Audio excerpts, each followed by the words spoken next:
안녕하세요 꾸님들, 자작꾼입니다. 자, 오늘 영상에서는 제가 얼마 전에 만들었던 이 미니 스포키 있죠, 폴리머 배터리를 이용해서 성능 좋은 이 회로를 연결을 했더니 성능이 너무나 좋았습니다. 하지만 보이시는 대로 외관이 좀 예쁘진 않잖아요. 그래서 오늘은 이 케이스를 변경을 해줘 보려고 합니다.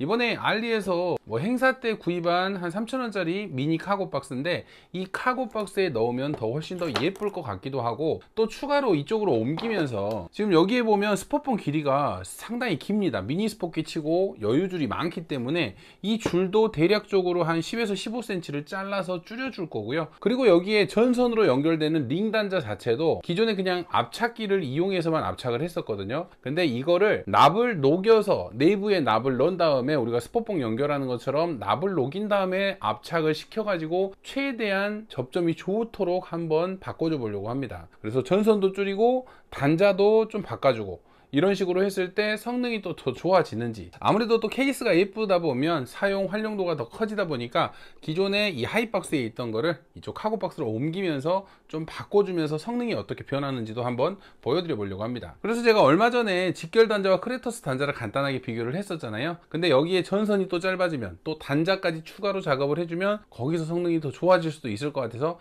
이런 테스트도 한번 해보려고 합니다. 자, 그럼 지금부터 이 녀석을 분해를 하고 이쪽으로 옮기는 작업을 한번 해보도록 하겠습니다. 자, 그럼 이 옮기는 작업을 먼저 하기 전에 지금 이 녀석의 스포 성능은 몇 암페어가 나오는지 측정기를 통해서 한번 확인을 해 볼게요. 자, 지금 보시면 1892암페어가 나왔네요. 1908암페어, 1913, 1929, 1923, 1925, 오메 깜짝이야, 1937, 1929, 1928, 1938, 대략적으로 1900대가 나옵니다. 1920에서 30대가 나오는데 지금 상태로도 충분히 성능이 좋은 상태예요. 일단 저 같은 경우는 전선을 줄이고 단자를 바꿔서 2000A를 넘기는 게 목표입니다. 그래서 지금부터 그럼 이 녀석을 분해를 하고 케이스 이식을 한번 해볼게요.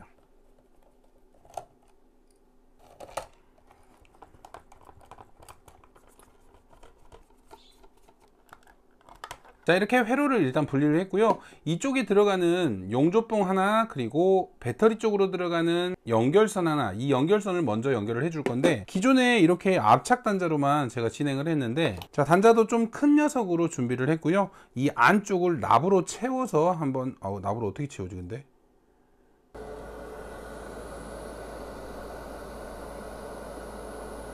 자, 이런 식으로 안쪽에 납을 넣어서 좀 더 접촉이 좋게 해줬고요. 이제 위쪽은 또 압착기를 이용해서 압착을 해줄게요. 자, 이렇게 압착까지 해주면 좀 더 접촉이 좋겠죠. 자, 그러면 이번에는 스포봉의 길이 같은 경우는 약 10cm 정도 절단을 하겠습니다.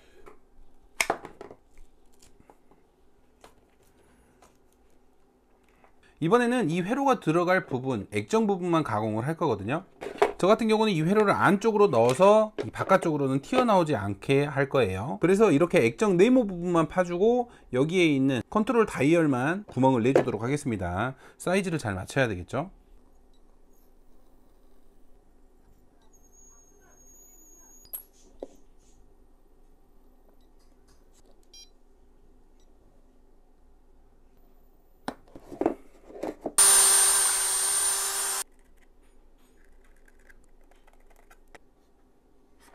자, 그리고 스포폰 같은 경우는 위쪽으로 이렇게 케이블 그랜드를 달아서 연결을 할 거기 때문에 케이블 그랜드도 이쪽에 타공을 해 줄게요.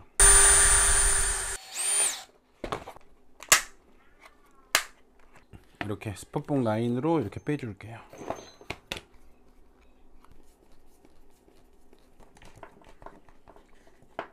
이제 이 배터리 쪽에 있던 스위치 작업, 그리고 충전 단자 작업, 이 작업을 하면서 옮기기만 하면 되겠죠. 이렇게 스위치와 충전 단자가 들어갈 부분은 타공을 했고요. 먼저 배터리의 충전선을 이 충전 단자에 연결을 해주고, 여기서 나온 플러스 마이너스 선을 이제 스위치 쪽으로 연결을 해서 스포키 전원을 켤 수 있도록 하겠습니다. 그래서 회로에서 나오는 플러스 마이너스 선을 일단 충전선을 거쳐서 스위치 쪽으로 봐줄게요. 자, 충전 단자에 이렇게 연결을 했고요. 자, 이렇게 불 들어오면서 스위치는 정상적으로 작동하죠. 스위치 연결은 잘 됐고, 자, 이제 한번 끼워 볼게요. 자, 이렇게 잘 들어가고요. 자, 이렇게 카키 색상으로 미니 스포키가 완성이 됐습니다. 이제 이 전원 버튼을 누르면 LED가 들어오면서 작동을 하겠죠. 자, 사용을 할 때는 이런 식으로 좀 짧게 사용을 할 거고요. 자, 그럼 테스트를 해봐야 되겠죠. 궁금합니다. 과연 야, 2000A가 넘었어요. 예상대로. 오, 2031. 자, 2006, 2025, 2013, 2057, 오, 깜짝이야. 2141, 2007, 2002. 자, 이렇게 보이시는 것처럼 전선을 좀 짧게 해주고 단자를 바꿔줬는데 엄청난 전류값 상승은 없었지만 그래도 약 100A 정도가 올라간 것 같아요. 자, 그러면 배터리도 한번 테스트를 해보도록 할게요. 자, 0.2T 니켈을 쳐볼게요.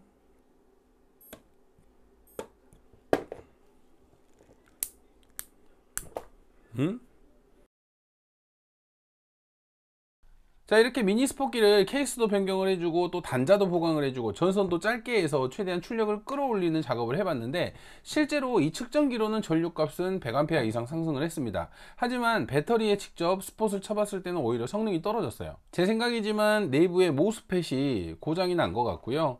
이 회로 같은 경우는 대략적으로 2000A 미만으로 사용을 해야 되는데 성능을 더 좋게 하기 위해서 전류값을 올려줘 버리니까 오히려 그걸 버티지 못하고 모스펫이 고장이 난 것 같습니다. 모든 게 이제 적정 전류값이라는 게 있는데 무리하게 올리다 보니까 오히려 회로를 망가뜨리는 결과를 초래한 것 같아요.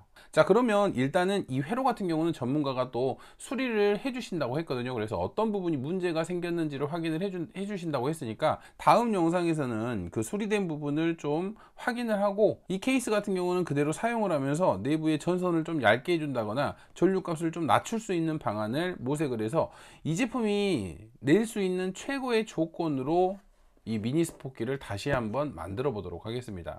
그래서 오늘 테스트의 결과 같은 경우는 물론 저항값을 줄여줘서 성능이 좋아지는 건 좋지만 한없이 성능이 좋아질 수는 없다는 거, 이 회로만에 버틸 수 있는 한계치가 있다는 거를 다시 한번 깨닫게 됐습니다. 그래도 또 뭔가의 하나를 알게 되는 그런 테스트가 아닌가요? 생각을 해봅니다. 자, 오늘도 영상 시청해 주셔서 감사하고요. 다음에도 좋은 영상으로 찾아뵙도록 하겠습니다. 감사합니다.